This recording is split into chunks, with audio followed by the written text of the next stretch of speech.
Halo guys, balik lagi sama gue Tustruk. Hari ini gue bakal konten lagi buat kerja. Gue lagi ada di deket Alam Sutra. Nah sekarang itu gue mau berangkat kerja seperti biasa. Bismillahirrahmanirrahim. Perjalanan gue nggak terlalu jauh sih. Dari sini ya tinggal beberapa saat lagi lah, gitu. And then mungkin kali ini gue akan konten terkait beberapa hal ya, gitu. Buat kalian memang yang mau ngambil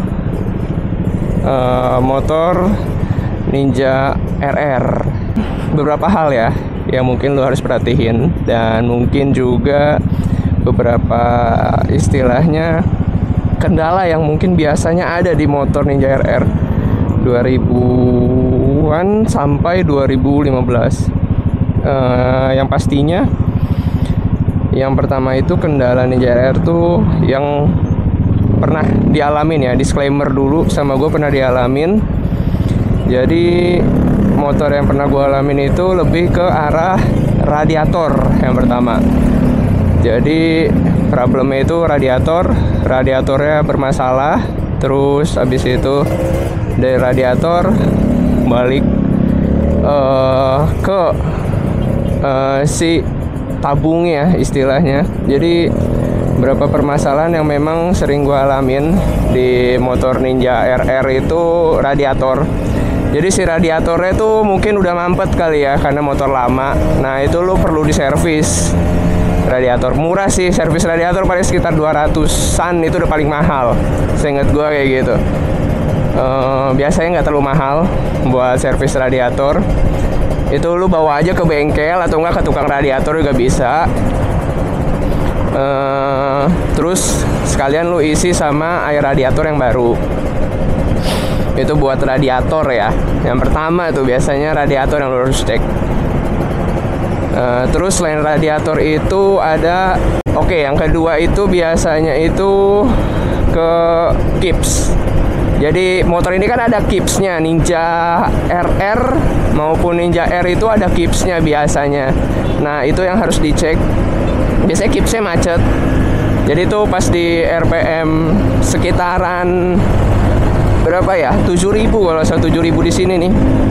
Nah itu dia nggak bisa open kips biasanya karena problemnya itu macet, mungkin tersumbat atau kotoran. Nah itu lu kuping-kupingnya perlu dibersihin.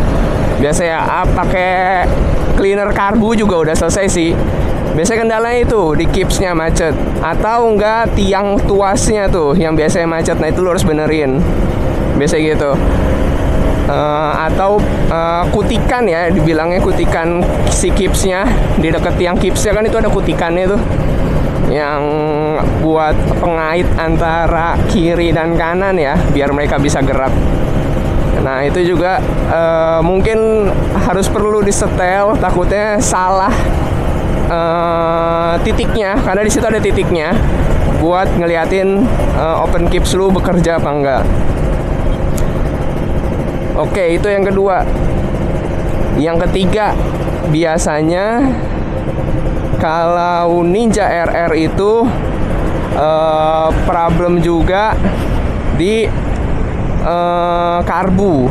Nah, settingan main jet pilot jetnya biasanya yang kadang susah hidup. Nah, itu settingan main jet pilot jet sih yang harus dibenerin. Biasanya kalau yang motor-motor pakai karbu Mikuni VM28 biasanya itu suka kendala di karbu-karbunya gitu. Karena bawaan motornya si Mikuni ini kan PJMJ-nya kalau nggak salah kecil. Jadi dia agak susah buat nyalanya pagi-pagi. Harus dicuk dulu. Nah cuman kalau misalnya lu udah ganti karbu dengan yang oke, itu nggak bermasalah sih sebenarnya gitu. Karena sejujurnya kalau misalnya udah ganti karbu itu biasanya udah enakan buat ngebuka si motornya itu nih, kayak gini motor. Nah itu udah enak dia. Kalau udah lu setting MJ Pilojetnya, motor lu bakal narik kenceng gitu. Settingan yang terakhir tuh oli samping.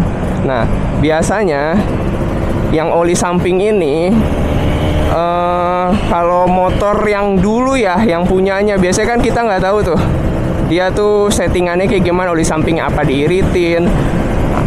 Syukur-syukur diborosin. Tapi kalau udah diiritin, aduh, sayang ngerusak blok mesin soalnya. Jadi kayak punya gua nih, nah itu blok mesinnya itu bermasalah gitu, karena settingan si istilahnya oli sampingnya tuh diiritin.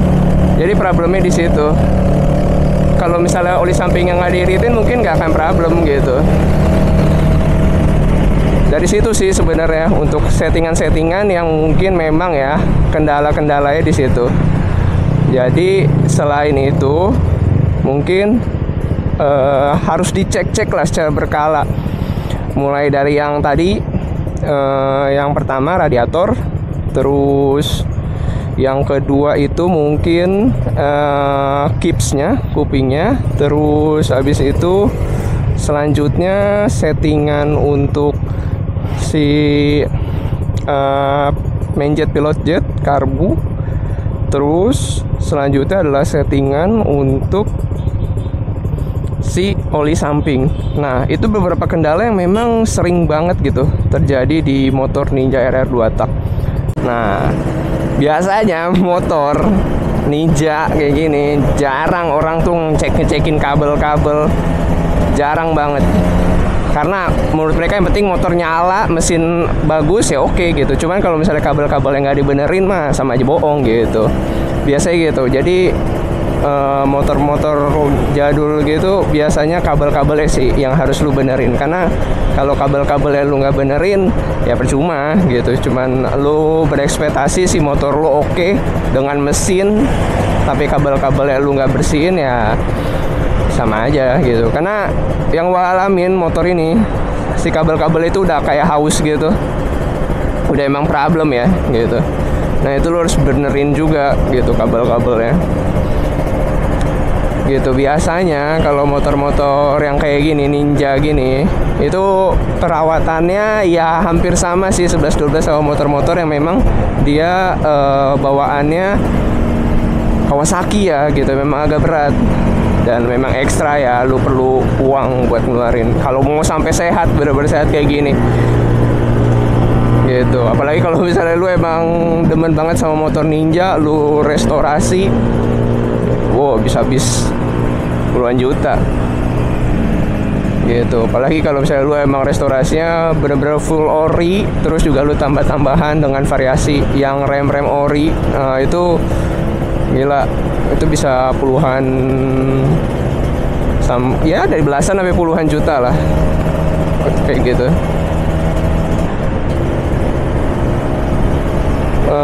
Beberapa hal mungkin yang lu harus lihat atau cek gitu kalau misalnya motor Ninja RR yang lu pengen beli itu buat jadi motor harian gitu. Karena biasanya motor-motor yang mau jadi harian itu kan daily use ya gitu, dan durability-nya memang harus bagus gitu. Nggak bisa yang kayak ya udah gitu durability-nya lu nggak cekin, yang penting motor lu nyala aja gitu, itu nggak bisa.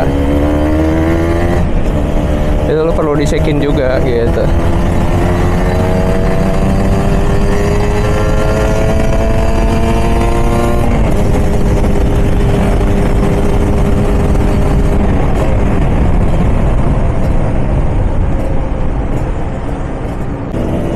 Mungkin gue lebih cerita tentang nih motor kali ya gitu. Motor ini Ninja RR memang kalau misalnya buat harian job plusnya bagus gitu, lebih ke situ sih. Terus kalau misalnya buat kerja daily use itu ya oke-oke aja. Karena setiap motor kan punya incredible sendiri ya gitu. Jadi kalau menurut gua motor-motor Ninja kayak gini yang pasti sih perawatan ya. Next stepnya kira-kira apa lagi buat konten pagi-pagi kayak gini buat kerja, bisa komen-komen di bawah ya guys yang lu butuhin. Mungkin itu dulu dari gua. Keep watching in Two Stroke.